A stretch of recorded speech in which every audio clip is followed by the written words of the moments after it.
Béni soit Dieu, le Père de notre Seigneur Jésus-Christ, qui, selon sa grande miséricorde, nous a régénérés pour une espérance vivante, par la résurrection de Jésus-Christ d'entre les morts, pour un héritage qui ne se peut ni corrompre, ni souiller, ni flétrir, lequel vous est réservé dans les cieux, à vous qui, par la puissance de Dieu, étiez gardés par la foi, pour le salut prêt à être révélé dans les derniers temps. 1 Pierre 1,5.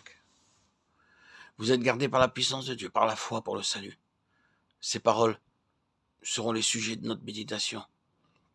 Nous trouvons exprimées ici deux vérités merveilleuses concernant la manière dont un croyant est gardé pour le salut. La première vérité est celle-ci. Vous êtes gardés par la puissance de Dieu. Et voici la seconde. Vous êtes gardés par la foi. Nous voulons considérer les deux côtés. Le côté de Dieu qui, par sa puissance, offre d'être notre gardien à chaque moment de la journée. Et le côté humain. La foi par laquelle nous devons laisser Dieu agir et accomplir son œuvre en nous, sans que nous ayons autre chose à faire que croire. Vous avez été régénérés pour un héritage qui vous est réservé dans les cieux. Et ici sur la terre, vous êtes gardés par la puissance de Dieu. Un héritage nous est réservé dans le ciel et ici-bas, sur la terre, nous sommes gardés par la puissance de Dieu. Au sujet de l'héritage qui nous est réservé dans les cieux, nous n'avons aucune hésitation, aucun doute et aucune question ne se pose à notre esprit. Dieu nous garde cet héritage d'une manière parfaite et absolument merveilleuse. Et cet héritage nous attend là-haut d'une façon certaine. Et ce même Dieu qui garde l'héritage me garde aussi pour cet héritage. C'est là ce que je dois comprendre.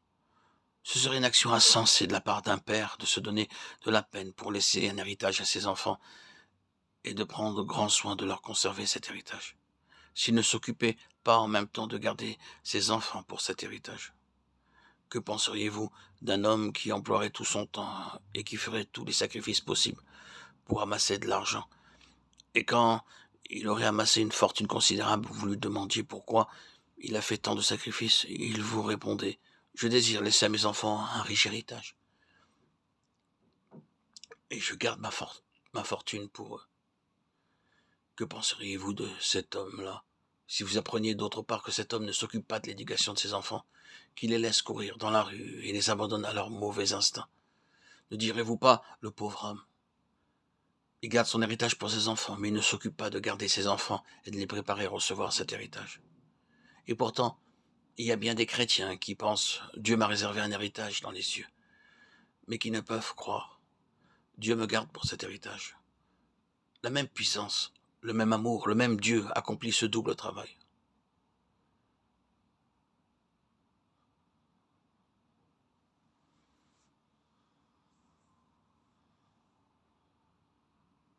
Dieu fait cela pour nous. Il nous garde pour l'héritage. Nous sommes gardés par la puissance de Dieu. Nous sommes gardés par la foi.